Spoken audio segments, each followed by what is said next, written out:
지난 2007년 12월 충남 태안 앞바다에서 발생한 사상 최대 규모의 기름 유출 사고. 해상 크레인과 정박 중이던 유조선의 충돌은 기름 만 톤을 삽시간에 바다에 뿌리고 말았다. 그리고 그 후로 9년. 바다를 뒤덮었던 검은 기름이 걷히고 어느새 정상을 되찾은 태안 앞바다. 죽었던 갯벌에서 다시 새 생명이 살아 숨쉬고 있다. 태안 기름 유출 사고 이후 다시 우리에게 돌아온 갯벌에선 지금 어떤 일이 벌어지고 있을까?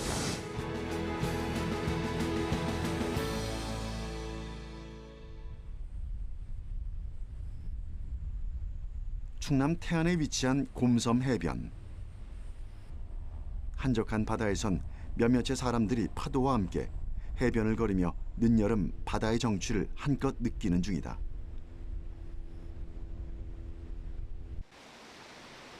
여느 평범한 바다와 다름없는 풍경. 태안의 해변은 평화로워 보였다. 그렇다면 갯벌의 사정은 어떨까? 썰물이 싹 빠져나가고 나면 비로소 드러나는 갯벌의 속살.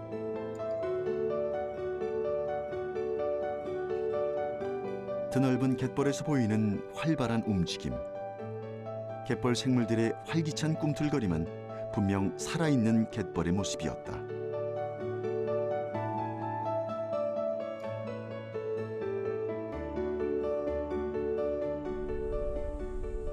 사상 최악의 기름 유출 사고 이후 9년. 생명이 사라졌던 황폐했던 바다는 이제 다시 예전의 명성을 회복해가고 있는 중이다.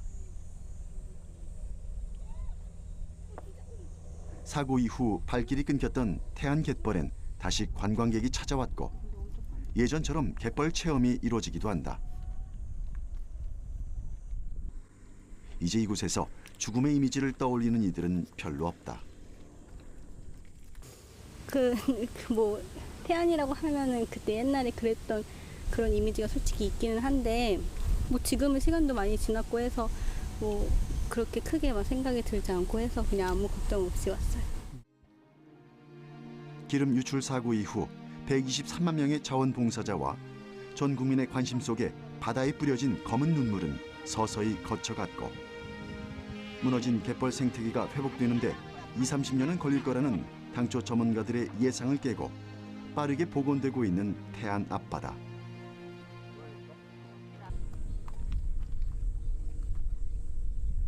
기적과도 같은 이 회복을 누구보다 간절히 바란 이들은 바로 갯벌을 터전 삼아 평생 이곳에서 살아온 어민들인데 사고 이후 생명이 사라진 바다에서 어민들은 희망마저 잃었었다. 그 처음에 유출됐을 때는 수확량이 얼마나 줄었어요? 그때는 아예 못했어요. 아예? 예. 바다를 얀세나갖고 이제 못했어요. 왜냐면 막 저기 얀세가 배가갖고 먹지 못했어요. 그래갖고 그때는 막 붕뜨 손해봤어요. 저희들. 사상 최악의 기름 유출 사고로 신고된 피해액이 3조 3천억 원에 달했고 어민들은 삶의 터전을 한순간에 빼앗겼다. 통계청 자료에 따르면 태안군 수산물 어획량은 지난 2007년 약 2만 800톤이었지만 사고 이후 급감해 지난 2011년 기준 약 7,340톤으로 줄었다. 수산물 어획량이 갑자기 줄자 직격탄을 맞은 건 어시장 상인들도 마찬가지였다. 손님들의 발길이 뚝 끊기고 텅 빈 시장에선 한숨소리가 끊이질 않았다. 하지만 몇 년 전부터 어시장에도 다시 활기가 돌고 있다. 갯벌 생태계가 점차 살아나며 어시장을 찾는 이들도 자연스럽게 많아지고 있기 때문이다.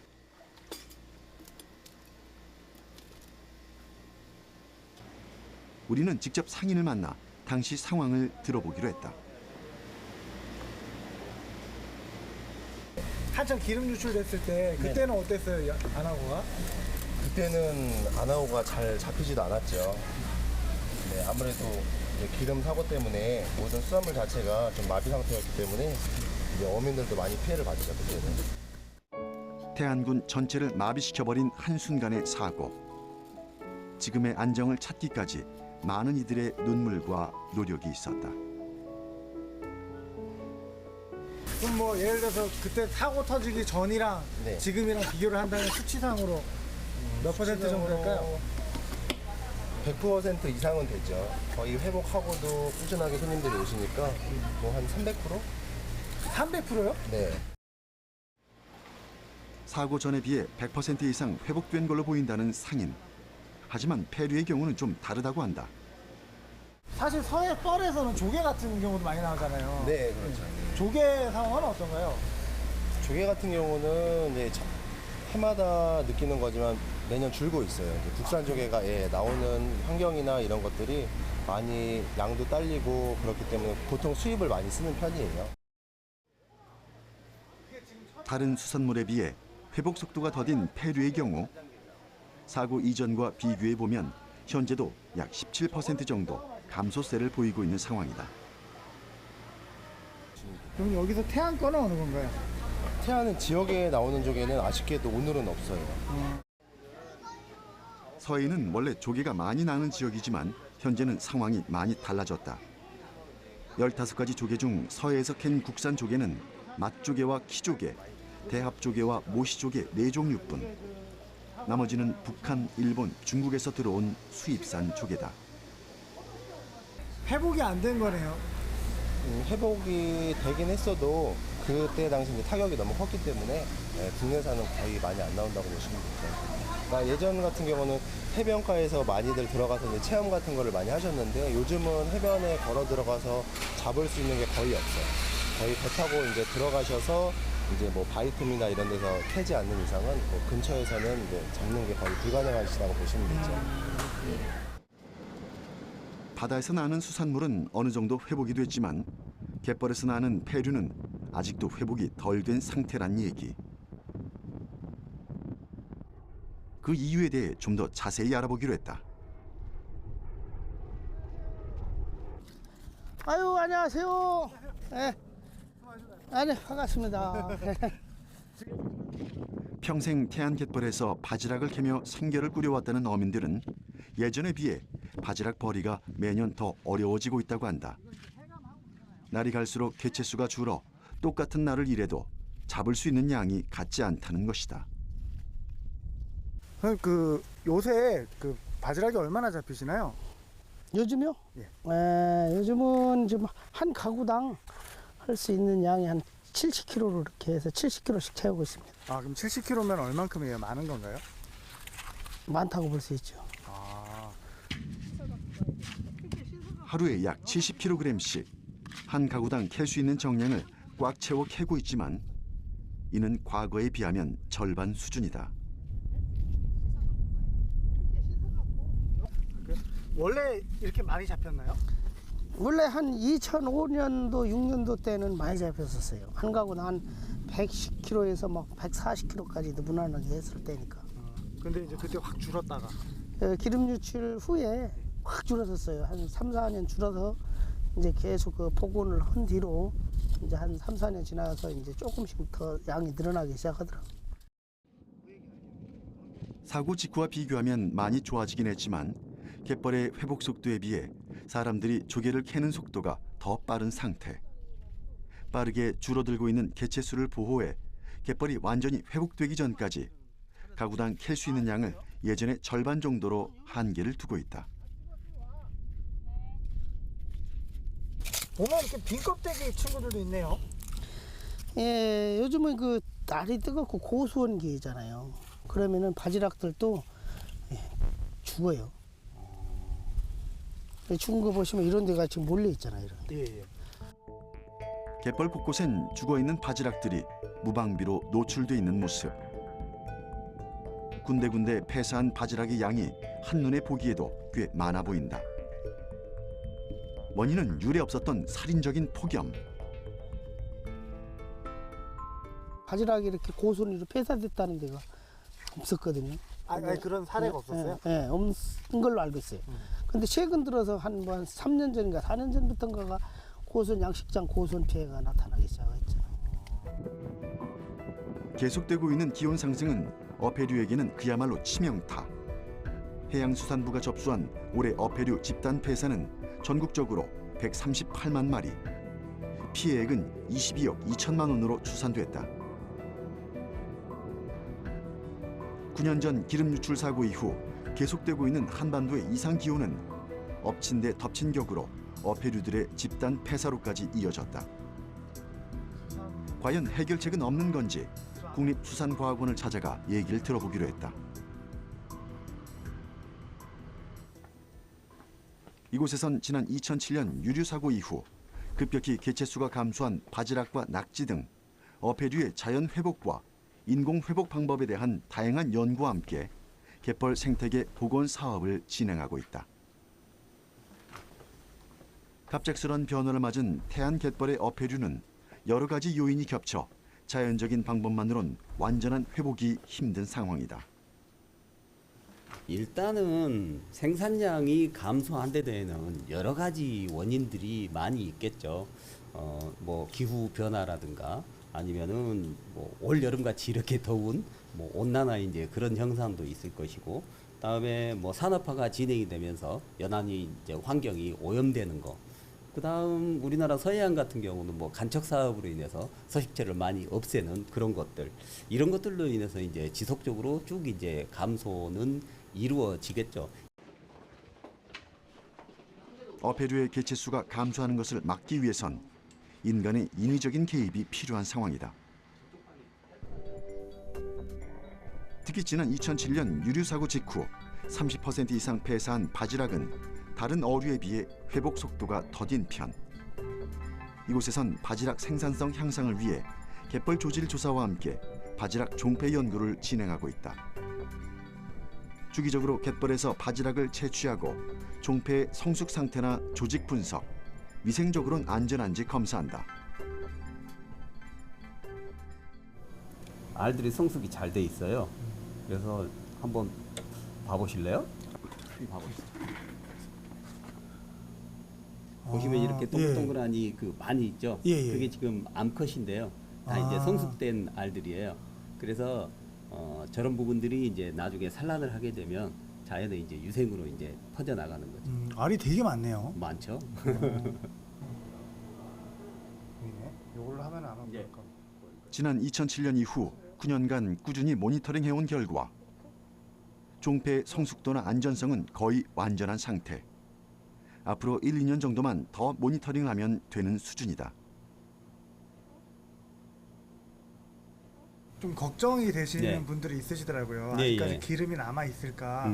그 어패류에 그런 것들이 남아서 좀 나쁜 영향을 미치진 않을까? 근데 어떤가요? 그거는 전혀 없습니다. 그러니까 사고가 나서 그 다음 해에 그 위생적으로 안전한 걸 모든 걸 그걸 검사를 하고 나서 이제 그걸 채취를 했고요. 벌써 세월이 9년이라는 세월이 흘렀어요. 그리고 그 사이에 별다른 일이 없었고, 그리고 지금 상태까지도 쭉 이제 모니터링 해온 결과에 의하면 뭐 아주 안전하고요. 그 다음에 아무 문제가 없습니다. 조수 간만의 차가 큰 서해안의 경우 자연적으로 물이 많이 빠지고 들어오면서 갯벌의 회복 속도에 큰 영향을 미친 것으로 보인다고 한다. 자연의 힘과 인간의 힘이 더해져 빠르게 회복되고 있는 태안 앞바다. 우리는 연구팀을 따라 현장 조사에 함께 나섰다. 서해안 바지락의 주 산란기는 고수온기인 6월에서 8월로 이 시기의 관리가 중요하다.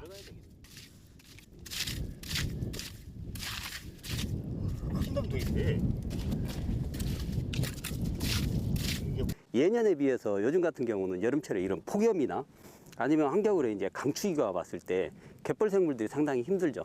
갯벌이라는 것이 생활하는 곳에 있어서 아주 열악한 부분이 있어요. 그러니까 여기 같은 경우는 물이 빠지는 시간이 한 6시간 정도가 되는 그런 지역인데, 여기에서 물 없이 6시간 동안을 살려면 얼마나 애들이 힘들겠어요. 근데 그게 환경 자체가 이제 지나치게 조금 이제 더 더워버리거나 그러면 이제 생물들한테 영향을 미쳐서 이제 대량 폐사가 발생하는 그런 경우들도 있죠. 이게 다 바지락이죠. 만약 기온이 30도 정도라면 갯벌 온도는 37에서 39도까지 상승하고 이는 바지락의 대량 폐사로까지 이어진다. 이를 대비해 바지락의 서식 환경 조성에 힘쓰고 있다.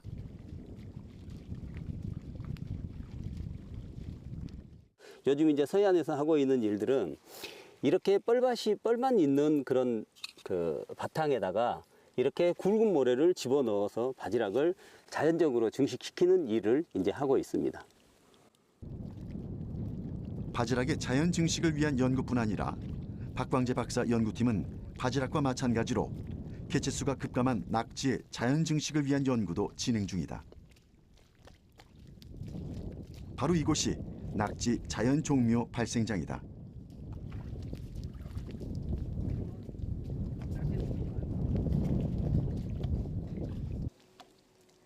낙지 자연 종묘 발생장은 담수의 영향을 적게 받고 해수 유통이 좋은 장소를 찾아 낙지 어미가 새끼를 안전하게 산란할 수 있도록 갯벌의 대나무를 원형으로 둘러서 설치했다.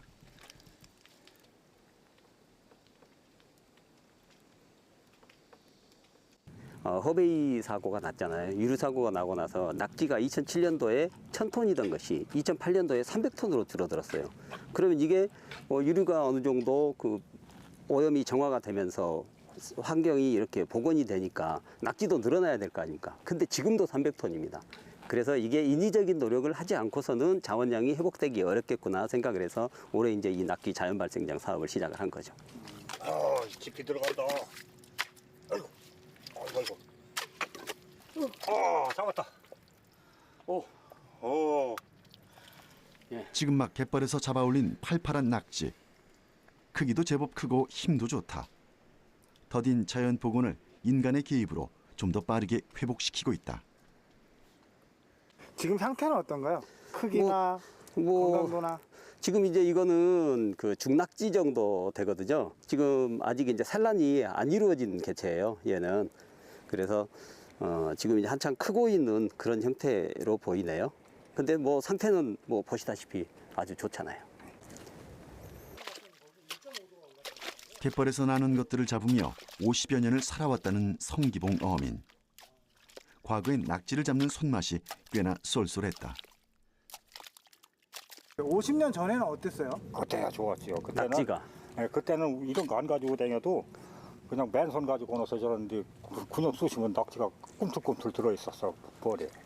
그런데 지금은 그런 게 없어. 다 없어졌지. 꾸준히 줄었나요? 그렇죠. 스사롭게 없어지는 거죠. 낙지는 갯벌에 서식하는 칠개, 바지락 등을 먹고 성장하며 굴을 파고 들어가 알을 붙여 산란하는 종으로 한 마리의 암컷이 70여 개의 적은 수의 알을 낳는다. 산란량이 적어 한 번 자원량이 감소하면 자연적으로 회복하는 데 시일이 많이 소요된다는 것. 빠른 복원을 위해서는 인위적인 관리가 필요하다. 서식 환경의 차이가 개들이 이제 생물이라는 게 지속적으로 살기 위해서는 산란을 해야 되고 얘들이 다시 성장을 하고 다시 얘들이 다시 산란을 하는 그런 사이클을 가져야 되는데 중간에 이제 대량 폐사가 일어나게 되면 산란 개체군들이 사라져 버리잖아요. 어미들이.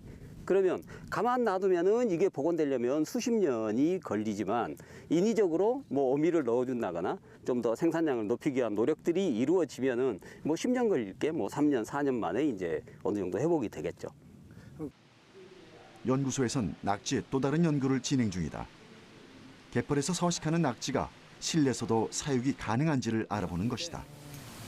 바지락을 이렇게 보시면 먹으면 이렇게 바지락을 먹었잖아요. 그러니까 지금 얘는 실내에서도 낙지를 지금 사육에 어느 정도 잘 되고 있어요. 먹이 적응이 잘 돼가지고 얘들이 이제 바지락을 먹으면서 이렇게 크고 있는 거죠.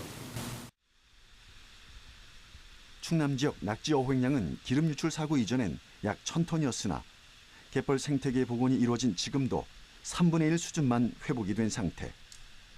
낙지 실내 사육 연구는 유류 피해를 입지 않은 무안 지역과 유류 피해를 입은 서산 지역의 낙지를 비교 분석해 유류 피해가 갯벌 생태계에 어떤 영향을 미치는지 알아보는 연구다. 역시 낙지 자연 복원을 위한 자료로 쓰일 계획이다. 인간이 만약에 안 잡고 그냥 자연 그대로 놔뒀으면 되는데 우리는 지금 식품으로서 먹어야 되니까 그 부분을 잡게 되잖아요. 그러면 잡는 부분을 인위적으로 어느 정도 보충을 시켜주지 않으면 예전에 그 정도의 생산성을 유지하기가 어렵겠죠. 그래서 저는 이용과 보존, 그 다음에 이게 뭐 하는 부분은 한 반반 정도로 해야지만이 지속적으로 생산성이 유지되리라고 생각이 됩니다. 죽음의 바다에서 다시 생명의 바다로. 인간들도 놀랄 만큼 빠른 자연 복원 능력을 보여주고 있는 태안의 갯벌. 그 속에서 열심히 살아가고 있는 갯벌 생물들을 어떻게 이용하고 어떻게 보존할지에 대한 고민과 노력이 앞으로의 갯벌 생태계의 운명을 결정할 것이다.